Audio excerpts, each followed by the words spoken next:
Morning बच्चों, कैसे हो? सब अच्छे से हो ना? घर में सब अच्छे से रहना। हम पढ़ रहे थे पाठ 15 हमारी राष्ट्रीय पहचान। इसमें हमने क्या पढ़ लिया था? हमने पढ़ लिया था हमारा राष्ट्रीय झंडे के बारे में, हमारे राष्ट्र गान के बारे में, कि राष्ट्रीय गान को 52 सेकंड्स 52 सेकंड में हमको खत्म करना होता है। अब हम इसके आगे पढ़ेंगे अपने राष्ट्र गीत के बारे में, है ना। राष्ट्रीय गीत क्या है? हमारे देश का राष्ट्रीय गीत है वंदे मातरम। और आपने देखा हमारी जो सिस्टर अंजलि थी, इससे पहले हमारे सोफिया विद्यालय में कभी भी वंदे मातरम हमने नहीं गाया ना, लेकिन जब हमारी सिस्टर अंजलि आई तो सब बच्चों को उन्होंने वंदे मातरम गाना बहुत अच्छे से सिखाया। जब भी अपनी हिंदी की असेंबली होती है तो अपन लोग वंदे मातरम ही गाते हैं ना गीत। सब बच्चों को याद आया ना? तो वही राष्ट्रीय गीत है हमारा वंदे मातरम।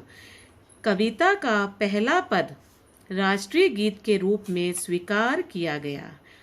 इस गीत के मतलब वंदे मातरम गीत के रचयिता मतलब लिखने वाले, रचना करने वाले कौन थे? बंकिम चंद्र चटर्जी। मतलब जिन्होंने इस गाने को लिखा था उनका नाम है बंकिम चंद्र चटर्जी। सबको समझ में आया ना? सिस्टर अंजलि हमें गाती थी ना, वंदे मातरम, है ना। सबको याद आ गया ना? चलिए अब हम आगे पढ़ेंगे हमारे राष्ट्रीय चिन्ह के बारे में। हमारा राष्ट्रीय चिन्ह सिंह स्तंभ भारत का राष्ट्रीय चिन्ह है। आप देख रहे हो, आपको साइड में ये एक स्तंभ दिखाई दे रहा है ना, है ना। ये जो स्तंभ है इसमें 4 तरफ सिंह होते हैं, है ना। तो इसमें से हमको 3 तो दिखाई देते हैं, लेकिन जो पीछे वाला है वो हमको दिखाई नहीं देता है। यह सत्य मतलब सच, अहिंसा मतलब बिना लड़ाई के, दया का प्रतीक है। ये जो चिन्ह है ये प्रतीक है सत्य, अहिंसा और दया का। इस चिन्ह के नीचे सत्यमेव जयते लिखा हुआ है। ये जो चिन्ह होता है इसके नीचे जो लिखा हुआ होता है वो लिखा हुआ होता है सत्यमेव जयते। और सत्यमेव जयते का अर्थ होता है कि सत्य की सदा विजय होती है। इस चिन्ह में 4 सिंह एक दूसरे से पीठ मिलाए बैठे हैं, परंतु राष्ट्रीय चिन्ह में 3 सिंह ही दिखाई देते हैं। चौथा सिंह पीछे छिप जाता है। सिंह मतलब शेर। सिंगों के निचले सिरों पर धर्म चक्र बना है।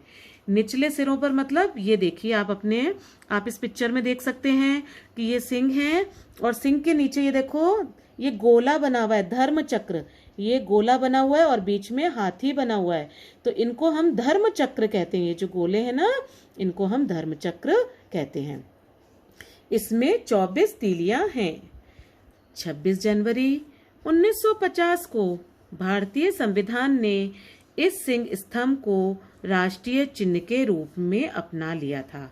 और अब जब हमारा संविधान बना, जब हमारे नियम बने हमारे लिए, तो इस स्तंभ को हमारा राष्ट्रीय स्तंभ राष्ट्रीय चिन्ह के रूप में अपनाया गया। अब हम पढ़ेंगे हमारा राष्ट्रीय फूल के बारे में। राष्ट्रीय फूल हमारा कौन सा है? मेरे हिसाब से मुझे लगता है आप सबको पता होगा कि कमल हमारा राष्ट्रीय फूल है। यह फूल अपनी सुंदरता के लिए विश्व प्रसिद्ध है। अब हमारा राष्ट्रीय पशु कौन सा है? सर्वप्रथम हमारा राष्ट्रीय पशु सिंह था। सबसे पहले हमारा राष्ट्रीय पशु जो था वो सिंह था, शेर था।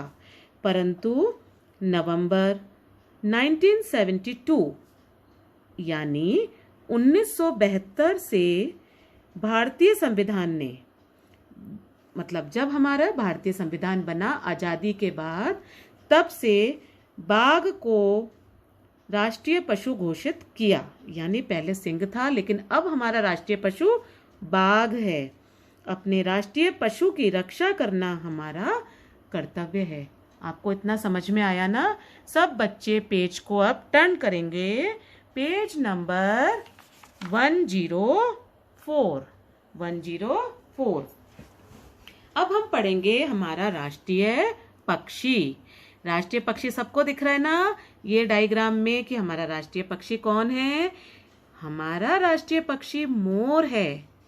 भारतीय सरकार ने, यानी भारतीय सरकार मतलब हमारी गवर्नमेंट, हमारी जो भारत की गवर्नमेंट है, 1963 में मोर को अपना राष्ट्रीय पक्षी घोषित किया।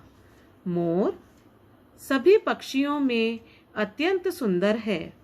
यह बेहद चौकन्ना, चौकन्ना मतलब सावधान, शर्मीला और चतुर, स्मार्ट पक्षी है। इसका नृत्य, नृत्य मतलब आपको पता है ना, नाच, विश्व प्रसिद्ध है। पूरे संसार में प्रसिद्ध है हमारे मोर का नाच। एक मोर की आयु लगभग 35 साल होती है। आपने देखा है ना, ये अपने रंग बिरंगे पंखों को फैलाकर जब नृत्य करता है तो ये कितना सुंदर लगता है ना, हमारे मन को मोह लेता है। अब हमारी देश की राष्ट्रीय भाषा, हमारे राष्ट्र की भाषा क्या है? हिंदी हमारी राष्ट्र भाषा है। यह हमारी राष्ट्रीय एकता का प्रतीक है।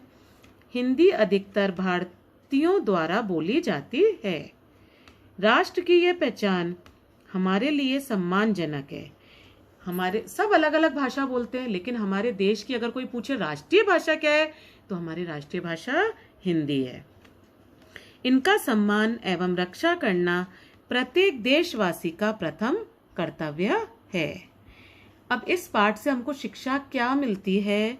हमें अपने राष्ट्रीय चिन्हों को, हमारे जितने भी राष्ट्रीय चिन्ह हैं, चाहे वो फूल हो, चाहे वो पक्षी हो, चाहे वो पशु हो, चाहे वो स्तंभ हो, कुछ भी हो, उसके बारे में जानना और उसको निभाना और उसको संभाल के रखना हम सबका दायित्व है, हमारा कर्तव्य है। आपको समझ में आया ना? ये पाठ बहुत अच्छा है ना, ये पाठ बहुत सुंदर भी है ना, है ना। अब मैं आपको इसके कठिन शब्द समझाती हूँ। क्रमशः, धीरे धीरे, क्रम के अनुसार मतलब लाइन वाइज। सत्य मतलब सच। सिंह मतलब शेर। स्तंभ मतलब खंबा। विभिन्न मतलब अलग अलग। रचित मतलब रचना करना या लिखना। अहिंसा मतलब बिना लड़ाई झगड़े के। विश्व मतलब संसार। सर्वप्रथम मतलब सबसे पहला। नृत्य मतलब नाच। चौकन्ना मतलब सावधान। अब इस पाठ को अच्छे से एक बार और पढ़ना, और मैं इसके प्रश्न उत्तर आपको नेक्स्ट असाइनमेंट के साथ भेजूंगी। Thank you. God bless you.